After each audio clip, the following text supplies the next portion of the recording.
Hello students, yesterday we have discussed about the evaporator, function of the evaporator and its types. Function of evaporator uh, is to absorb heat. The refrigerant will absorb heat in the evaporator and will get vaporized. Type classification of the evaporators we have discussed. In that we have discussed dry expansion according to operation condition, dry expansion type evaporator, fluided type evaporator.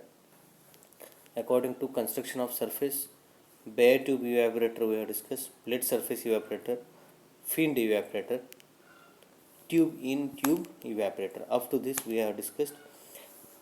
Today we are going to discuss about the evaporators, frosting type, defrosting type and non-frosting type. And according to process of expansion of refrigerant, that is direct expansion type evaporator and indirect or secondary evaporator. This was about dry expansion type evaporator, fluided type evaporator. We have discussed applications and construction working of the fluided type evaporator, bare tube evaporator, then plate type evaporator, fin type evaporator. We have seen the application of this is in air conditioner. Then tube in tube evaporator. Now today we are going to discuss about the types of evaporators, that is according to formation of frost. First one, that is frosting type. Now a frosting type evaporator is one which frosts continuously and always operated at temperature below 32 degree Fahrenheit. This type of evaporator is used in frozen food storage of all types. Various methods used for defrosting are manual defrosting method, pressure control defrosting method, water defrosting method, reverse cycle defrosting method, simple hot gas defrosting method and automatic hot gas defrosting method. Now what is the frosting and what is the defrosting? Okay. Frosting means what? In the evaporator, at inner surface of the evaporator there will be a formation of layer of the ice. तर आपण बघा freezer आपला बघतोय आपल्या domestic रेफ्रिजरेटरचा वरचा जो freezer असतो त्याच्या फ्रीजरमध्ये जर आपण बघितलं तर आतल्या साईडनं काय झालेली असते, आईसची लेयर जी आहे ती फॉर्म झालेली असते. ओके. तर आईसची लेयर कशी फॉर्म होते, तर वेपर्स जे असतील वॉटर वेपर्स त्या त्या सरफेसवरती कंडेन्स होतात आणि कंडेन्स झाल्यानंतर त्याचं फॉर्मेशन आईसमध्ये होतं. Okay. Now this evaporators, first one that is frosting type, another one is the defrosting type. Okay. आता फ्रोस्टिंग टाईप इव्हॅपरेटर जो आहे त्या इव्हॅपरेटरमध्ये there will be a frost continuously and it will operate at lower temperature below 32 degree Fahrenheit. Okay. This type of evaporator is used in frozen food storage of all types. ज्या ठिकाणी frozen foods आहेत below 0 degree Celsius किंवा below 32 degree फॅरेनहीटच्या below जे food material fridge करावं लागतं, तर त्या ठिकाणी फ्रोस्टन टाईप इव्हॅपरेटर्स जे आहेत ते काय केले जातात, यूज केले जातात. आणि त्याच्यावरती नेहमी काय असणार आहे, आईसची लेयर काय असणार आहे, फॉर्म झालेली असणार आहे. नाव next one that is temperature control defrosting type. Temperature control defrosting type. Now we can see over here the components of refrigeration system. First one that is compressor, second one that is condenser, then receiver, expansion valve and evaporator. Okay, this will be a vapor compression refrigeration system. Now compressor will run on the motor. Compressor will be run on the motor. तर compressor मोटरवर काय असेल, run असेल. मोटरचा shaft जो आहे तो कॉम्प्रेसरच्या शाफ्टला काय केलेला असेल, अटॅच केलेला असेल. तर जर आपल्याला आता इव्हॅपरेटरमधलं टेम्परेचर जे आहे ते टेम्परेचर सेट टेम्परेचरपेक्षा जर कमी आलं तर आपल्याला सिस्टीम काय करायची आहे, ऑफ करायची आहे. म्हणजे आपण घरी बघतो तर घरातला रेफ्रिजरेटर जो आहे तो आपण ऑन केला तर काही कालावधीनंतर ऑटोमॅटिकली तो काय होतो, ऑफ होतो. काही कालावधीनंतर तो ऑटोमॅटिकली काय होतो, ऑफ होतो. ते कशामुळं होतं? There is a thermostat which will sense the temperature in the evaporator, and once the temperature in the evaporator that will reach below set temperature, then it will put off the compressor. म्हणजे बघा, तर तो thermostat जो आहे तो इव्हॅपरेटरमधलं temperature काय करेल, sense करेल. एकदा ते टेम्परेचर सेट टेम्परेचरपेक्षा कमी झालं तर ॲटोमॅटिकली ते काय करेल, कॉम्प्रेसरला ऑफ करेल. ओके, ही सिस्टीम जी आहे ती टेम्परेचर कंट्रोल डिफ्रोस्टिंग टाईपमध्ये आपल्याला दिसेल. तर या ठिकाणी बघा, इव्हॅपरेटर जे आहे त्या इव्हॅपरेटरच्या कॉन्टॅक्टमध्ये काय ठेवलेलं आहे, थर्मोस्टॅट ठेवलेला आहे. इव्हॅपरेटरच्या कॉन्टॅक्टमध्ये थर्मोस्टॅट ठेवलेला आहे. हा थर्मोस्टॅट काय करेल बघा, इव्हॅपरेटरमधलं टेम्परेचर जे आहे ते टेम्परेचर सेन्स करेल आणि ते सेट टेम्परेचरपेक्षा कमी झाल्यानंतर तो जो आहे टेम्परेचर ऑपरेटेड कंट्रोल जो आहे त्याला सिग्नल देईल.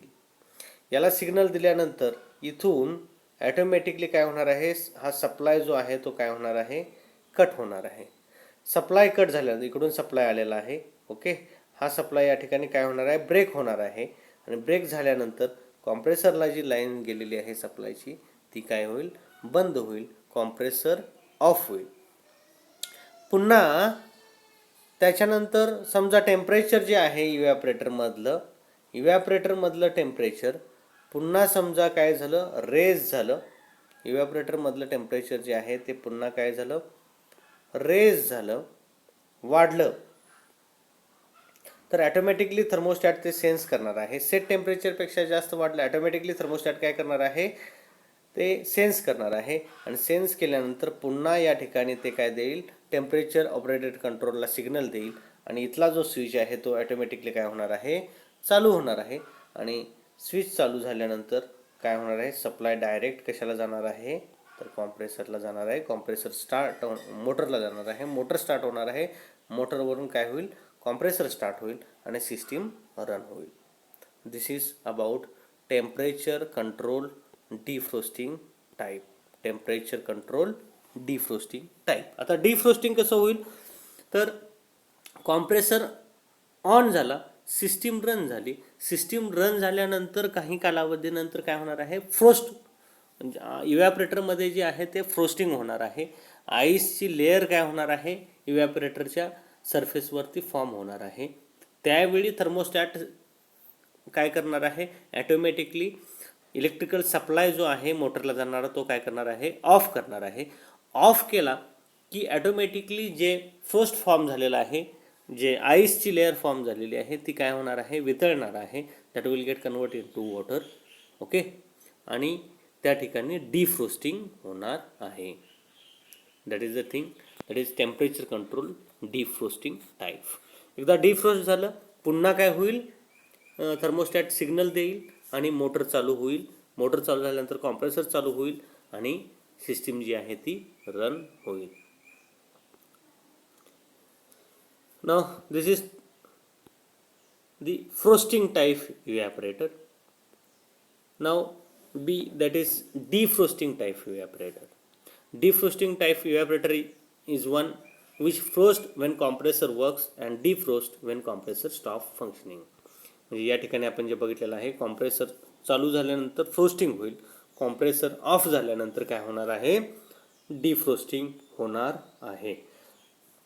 That is defrosting type evaporator and non-defrosting type evaporator. Non-defrosting type evaporator is one which always operates nearly above the freezing point of the ice. म्हणजे इव्हॅपरेटर समजा 0 डिग्री सेल्सिअसला वॉटरचं कन्व्हर्जन कशामध्ये होतं, तर आईसमध्ये होतं. 0 डिग्री सेल्सिअसला ॲटमॉस्फेरिक प्रेशरला वॉटरचं कन्व्हर्जन आईसमध्ये होतं. जर सिस्टीमच 0 degree सेल्सिअसच्या above जर run होत असेल, समजा 1 डिग्री सेल्सिअस 2 किंवा 3 डिग्री सेल्सिअसला रन होत असेल, तर त्या ठिकाणी फ्रोस्टिंग जे आहे ते कधीही होणार नाही. That is non defrosting type evaporator और non frosting type evaporator. Non frosting type evaporator. Now next,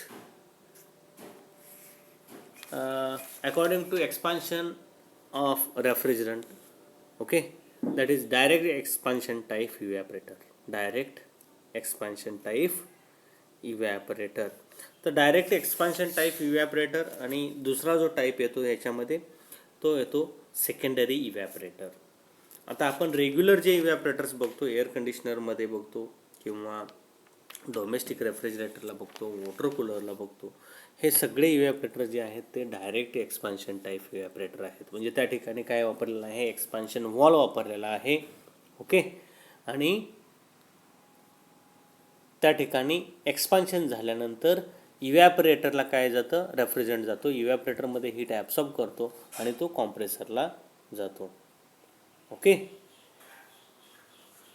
that is shown in the figure. Over here we can see condenser. From condenser that refrigerant will come pass to the expansion device. This will be the expansion device. Okay, आणि तो expansion झाल्यानंतर low temperature low pressure refrigerant जो आहे तो कशाला जाईल, इव्हॅपरेटरला जाईल आणि इव्हॅपरेटरला गेल्यानंतर हीट ॲब्सॉर्ब करेल. हीट ॲब्सॉर्ब केल्यानंतर काय होणार आहे, त्याचं वेपरमध्ये कन्वर्जन होणार आहे and that vapors will be passed to the compressor. This is the direct expansion type evaporator. Next is indirect or secondary evaporator. आता या ठिकाणी आपण बघितलेले आहेत इनडायरेक्ट इव्हॅपरेटर किंवा सेकंडरी इव्हॅपरेटर जे आहेत ते आपण चिलिंग सेंटरमध्ये बघितलेले आहेत. Okay, now these types of evaporators are used where the condition is that there should be no any contact between the refrigerant and the working media. म्हणजे आता आपण आईस प्लांट किंवा चिलिंग सेंटर बघितलेलं आहे. Chilling सेंटरमध्ये बघा milk जे आहे ते आपण काय करतो, चिल करतो. तर मिल्कचा आणि रेफ्रिजरंटचा डायरेक्ट कॉन्टॅक्ट येऊ नये, वन थिंग. सेकंड थिंग, आपण आईस प्लांटमध्ये बघितलेलं होतं की त्या ठिकाणी अमोनिया रेफ्रिजरंट होता. अमोनिया रेफ्रिजरंट आणि आईस याचा डायरेक्ट कॉन्टॅक्ट येऊ नये म्हणून त्या ठिकाणी काय केलेलं होतं, सेकंडरी रेफ्रिजरंट जे आहेत ते काय केलेले होते, वापरलेले होते. तर अशा ठिकाणी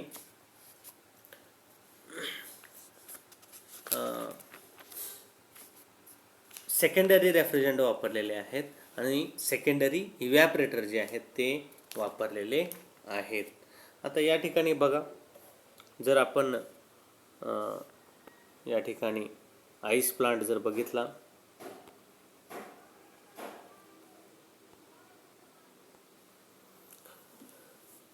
तर आईस प्लांटमध्ये बघा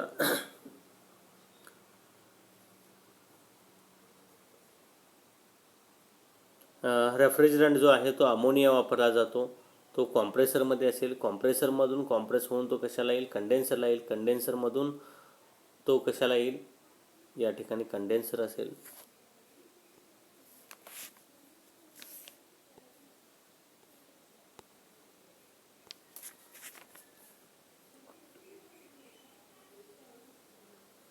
या ठिकाणी काय असेल, कॉम्प्रेसर असेल, कॉम्प्रेसरमधून कशाला येईल, कंडेन्सरला येईल. ओके, कंडेन्सरमधून कशाला येणार आहे, एक्सपान्शन डिव्हाइसला येणार आहे आणि एक्सपान्शन डिव्हाइस नंतर काय आहे, इव्हॅपरेटर आहे. हा जो आहे तो प्रायमरी सर्किट आहे आणि प्रायमरी सर्किटमध्ये रेफ्रिजरंट जो आहे तो कोणता आहे, अमोनिया NH3 अमोनिया रेफ्रिजरंट आहे. ओके, प्रायमरी सर्किटमध्ये. मग या इव्हॅपरेटरमध्ये हीट ॲब्सॉर्ब केल्यानंतर इव्हॅपरेटर काय होणार आहे, in evaporator the refrigerant will get evaporate and that will again pass to the compressor for next cycle. Okay, now over here this is the evaporator of first circuit. Okay, हा जो असेल तो primary इव्हॅपरेटर असेल. तर या ठिकाणी या इव्हॅपरेटरमध्ये इथं काय यूज केलेलं आहे बघा, ब्राईन सोल्युशन. या ठिकाणी काय यूज केलेलं आहे, ब्राईन सोल्युशन. तर हा सेकंडरी इव्हॅपरेटर जो आहे या ठिकाणी ब्राईन सोल्युशन यूज केलेलं आहे. हे जे आहे हे काय आहे, ब्राईन सोल्युशन. आणि ब्राईन सोल्युशन जे आहे ते पंप थ्रू काय केलेलं आहे, कंटिन्युअसली सर्क्युलेट केलेला आहे. ओके, तर हा सेकंडरी इव्हॅपरेटर. आणि या सेकंडरी इव्हॅपरेटरचा कंडेन्सर जो आहे तो या ठिकाणी आहे. म्हणजे ब्राईन सोल्युशन जे आहे ते काय केलेलं आहे, कंडेन्स केलेलं आहे किंवा त्यातली हीट जी आहे ती रिमूव्ह केलेली आहे with the help of ammonia. Okay, now this will be the secondary evaporator. Direct expansion टाईपमध्ये सेकंडरी इव्हॅपरेटर अवेलेबल नसतो. ओके, तर त्या ठिकाणी पहिल्याच इव्हॅपरेटरमध्ये काय केलं जातं, डायरेक्ट ॲप्लिकेशन लेवलला हीट रिमूव्ह केली जाते. तर या ठिकाणी ॲप्लिकेशन लेवलला हीट रिमूव्ह केली जात नाही. या ठिकाणी सेकंडरी रेफ्रिजरंट जो आहे तो काय केला जातो, कूल केला जातो. आणि सेकंडरी रेफ्रिजरंट ॲप्लिकेशन लेवलची हीट जी आहे ती काय करेल, रिमूव्ह करेल. This is about the ice plant. Okay, and indirect or secondary evaporator. Okay, now over here we can see to cool the water. Okay, or for air conditioning. Okay, indirect cooling for air conditioning. Indirect cooling for air conditioning साठी या ठिकाणी आपण काय करणार आहे, indirect cooling करणार आहे. तर या ठिकाणी बघा, इकडून रेफ्रिजरंट जो आहे तो कंडेन्सरकडून आला. या ठिकाणी एक्सपान्शन डिव्हाइस आहे. ओके, एक्सपान्शन झाल्यानंतर या ठिकाणी काय आला, इव्हॅपरेटर आला. आणि इव्हॅपरेटर नंतर ते पुन्हा रेफ्रिजरंट कशाला गेलेला आहे, कॉम्प्रेसरला गेलेला आहे. ओके, आता या ठिकाणी हा इव्हॅपरेटर कशासाठी वापरलेला आहे, तर इथला मीडिया जो आहे, ओके, या ठिकाणचा जो मीडिया आहे तो कूल करण्यासाठी वापरलेला आहे. Okay, that may be water or any other media and that media is recirculated in from the path of the air. एअरच्या पाथमधून तो काय केलेला आहे, कंटिन्युअसली रिसर्क्युलेट केलेला आहे कॉईल थ्रू. आणि मग एअर ज्यावेळी या कॉईलवरून फ्लो होणार आहे, ओके, त्यावेळी त्या एअरमधली हीट जी आहे ती कॉईलमधला जो मीडिया आहे तो काय करून घेणार आहे, ॲब्सॉर्ब करून घेणार आहे. This is the secondary evaporator. This is the secondary evaporator. बघा, आपण पहिल्यांदा बघितलं तो होता प्रायमरी किंवा डायरेक्ट एक्सपान्शन टाईप इव्हॅपरेटर. आणि इथं जे आहे that is secondary evaporator. Next जे आपण बघणार आहे तर ते chillers. Okay, that is chillers. आपण चिलिंग सेंटर जे आहे त्या ठिकाणी चिलिंग सेंटर आपण म्हणतो, where the milk is chilled. Milk ज्या ठिकाणी चिल केलेलं असतं त्या ठिकाणी चिलिंग सेंटर आपण म्हणतो. नाव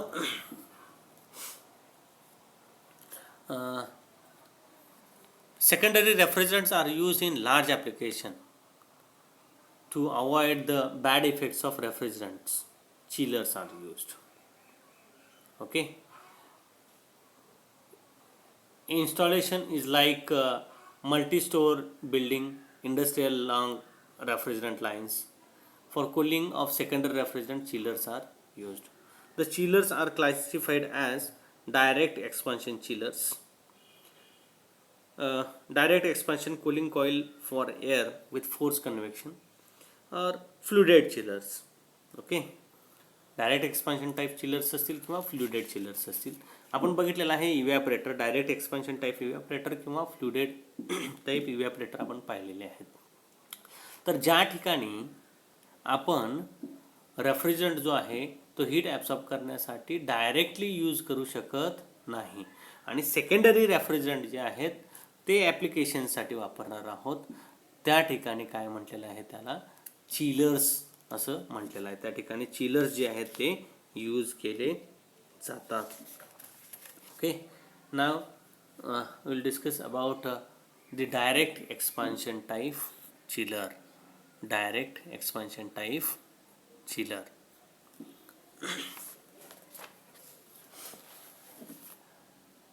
Now direct expansion or dry expansion type chillers.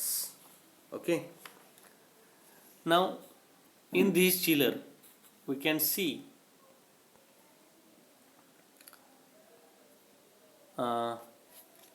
the primary refrigerant. Okay, that will be enter primary liquid refrigerant. Okay, that refrigerant will get out from the chiller, and the secondary refrigerant, that is brine solution, that will enter from this side, and brine solution or water or brine that will get out from this side. Okay, तर same टाईपचा जो chiller आहे तो आपण कुठं बघितलेला आहे बघा,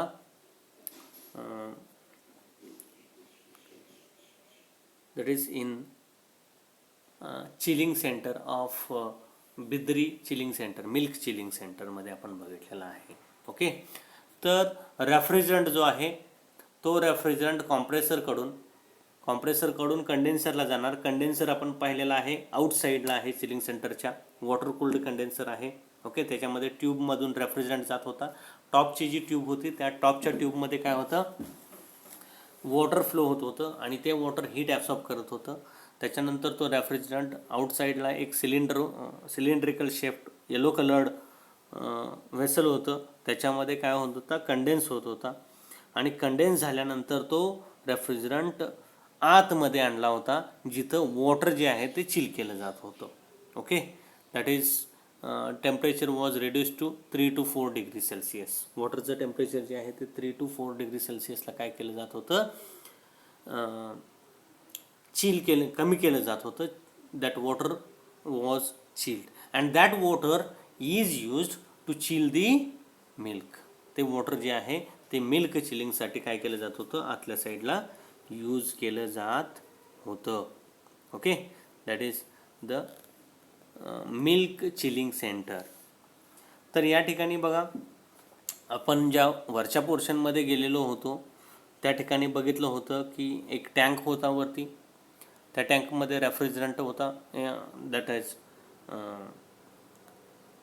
liquid low temperature low pressure refrigerant, and that was passed through the tubes. त्या ट्यूब्स ज्या खालच्या वॉटरचा टँक होता त्याच्यामधून ट्यूब्स काय केल्या होत्या, सर्क्युलेट केल्या होत्या आणि त्याच्यातून काय होत होतं, तो रेफ्रिजरंट हीट ॲब्सॉर्ब करून घेत होता.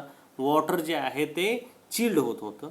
आता वॉटर जे आहे ते स्टेशनरी राहू नये म्हणून त्या ठिकाणी स्टीरर वापरले होते. मोटर जे आहेत त्याला स्टीरर वापरले होते. कंटिन्युअसली त्या पाईपवरून वॉटर काय व्हायला पाहिजे, फ्लो व्हायला पाहिजे. इव्हॅपरेटरची कॉईल जी होती किंवा पाईप जी होती ज्याच्यामध्ये रेफ्रिजरंट असेल त्याच्यावरून वॉटर कंटिन्युअसली काय व्हायला पाहिजे, फ्लो व्हायला पाहिजे.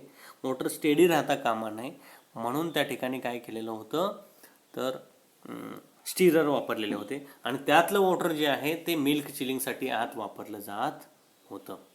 तर या ठिकाणी बघा, लिक्विड रेफ्रिजरंट जो आहे तो या ठिकाणी काय होईल, इन होईल.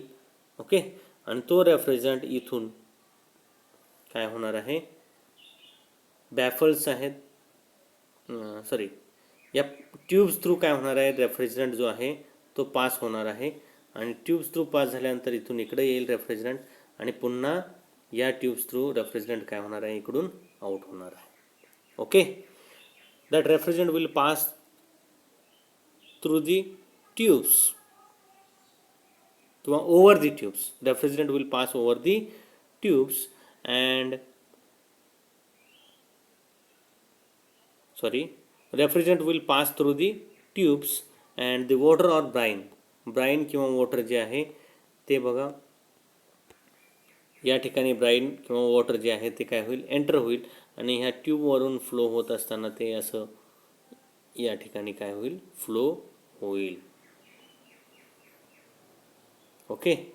आणि इथून ते काय होईल, ॲप्लिकेशनसाठी चिल्ड वॉटर किंवा चिल्ड ब्राईन जे आहे ते ॲप्लिकेशनसाठी काय केलं जाईल, यूज केलं जाईल. तर या ठिकाणी बघा ब्लॅकमध्ये जे दिसतात ह्या काय आहेत, बॅफल्स आहेत. ही जी आहे या ठिकाणी आपल्याला दिसतं बॅफल्स जे आहेत. आता बॅफल्स जे आहेत ते बॅफल्स कशासाठी प्रोव्हाइड केलेले आहेत बघा, तर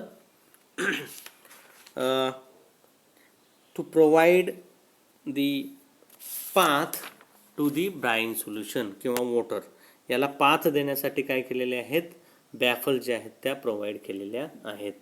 ओके. म्हणजे बॅफल्स प्रोव्हाइड केल्यामुळं काय होणार आहे बघा, या ठिकाणी इथून जे ब्राईन सोल्युशन येईल ते डायरेक्ट इकडे जाणार नाही. Okay.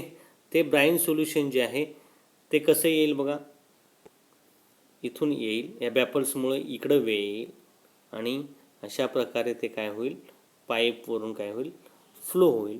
So that the heat, more heat will get absorb. Okay. And chilled water or brine solution that is passed for the different applications, for different applications. That is the thing. Okay, this is direct expansion type chiller. Okay, now next that is fluided type chiller. Next that is fluided type chiller. The fluided type chiller मध्ये काय केलेलं असतं बघा, in fluided type chillers water or brine is circulated through the tubes and refrigerant is over the tubes or shell side. Refrigerant जो आहे तो काय असणार आहे, बाहेरून काय होणार आहे, फ्लो होणार आहे.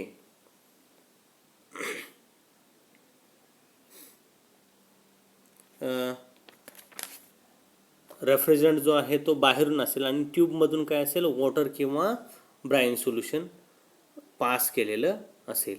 म्हणजे या ठिकाणी फ्लुइडेड टाईप चिलर्समध्ये there will be a more quantity of liquid refrigerant and tubes will get dipped into the liquid refrigerant.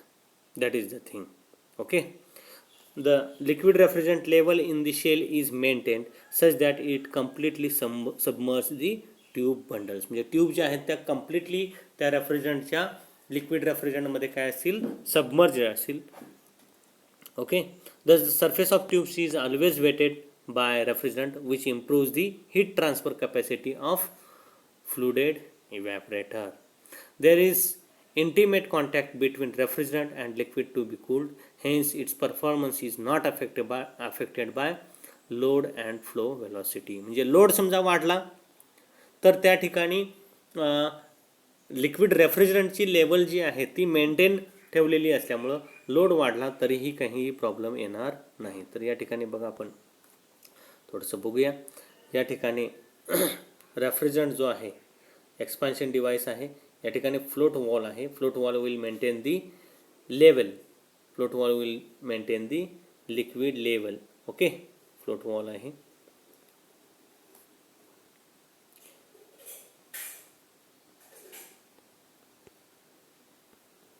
Okay. या ठिकाणी फ्लोट वॉल आहे. लेवल समजा जर याच्यामध्ये काय आहेत, लिक्विड रेफ्रिजरंट जो आहे तो काय आहे, फिल केलेला आहे, पूर्ण फिल करून ठेवलेला आहे. ट्यूबमधून काय जाणार आहे, वॉटर और ब्राईन सोल्युशन जे असेल ते ट्यूबमधून जाणार आहे आणि ट्यूबच्या बाहेर काय आहे, लिक्विड रेफ्रिजरंट आहे. या सगळ्या ट्यूब्स ज्या आहेत त्या ट्यूब्स काय केलेल्या आहेत, सबमर्ज केलेल्या आहेत किंवा त्या लिक्विड रेफ्रिजरंटमध्ये डीप केलेल्या आहेत. त्या लिक्विड रेफ्रिजरंटमध्ये काय केलेल्या आहेत, डीप केलेल्या आहेत. आता फ्लोट वॉल जो आहे तो लिक्विड रेफ्रिजरंट काय करेल, मेंटेन करेल त्याची लेवल. ओके. आणि expansion device through liquid refrigerant जो आहे तो या ठिकाणी फ्लुइडेड टाईप चिलरमध्ये एंटर होईल. ओके. आणि या ठिकाणी वरचा पोर्शन जो आहे, ओके, हा स्पेस जो आहे वरचा, या ठिकाणी मी तुम्हाला हा वरचा जो पोर्शन आहे या वरच्या पोर्शनमध्ये काय असेल, वेपर्स कलेक्शनसाठी तो स्पेस ठेवलेला असेल. That is the space for vapour space. Okay, तर या शेलमध्ये हे वेपर स्पेस असेल आणि वेपर जे आहेत त्या पुन्हा कशाला पास केलेल्या असतील, कॉम्प्रेसरला पास केलेल्या असतील. आता या ठिकाणी वॉटर जे आहे ते इथून सर्क्युलेट होईल. इकडे हेडर आहे, फुटर आहे.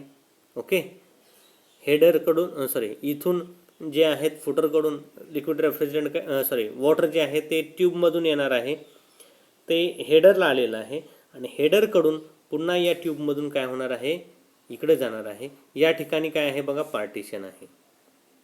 या ठिकाणी आपल्याला काय दिसतं, पार्टिशन दिसतं. ओके, तर हा लिक्विड रेफ्रिजरंट जो आहे लिक्विड वॉटर किंवा दॅट इज ब्राईन सोल्युशन जे आहे ते इकडून काय होईल, चिल्ड वॉटर कशाला पास होईल, ॲप्लिकेशनसाठी पास होईल. That will pass through the tubes. That is the thing. Okay, water inlet जे आहे ते इथं आहे आणि वॉटर आउटलेट जे आहे ते या ठिकाणी आपल्याला बघायला मिळेल. या ठिकाणी one more, that is drain is provided to empty the flooded chiller किंवा क्लिनिंग करायसाठी या ठिकाणी काय केलेलं आहे, ड्रेन जे आहे ते काय केलेलं आहे, प्रोव्हाइड केलेलं आहे. This is about फ्लुडेड type chiller. या ठिकाणी सगळ्या ट्यूब ज्या आहेत त्या काय केलेल्या असतील, सबमर्ज केलेल्या असतील. ओके, या ठिकाणी ट्यूबमधून काय जाणार आहे, तर चिल्ड वॉटर जाणार आहे आणि ट्यूबच्या बाहेर काय असणार आहे, लिक्विड रेफ्रिजरंट असणार आहे. आणि डायरेक्ट एक्सपान्शन टाईपमध्ये काय होणार आहे बघा, या ठिकाणी ट्यूबमधून काय जाणार आहे, रेफ्रिजरंट जाणार आहे आणि ट्यूबच्या बाहेरून काय असणार आहे, वॉटर किंवा ब्राईन सोल्युशन असणार आहे. बघा, ब्राईन सोल्युशन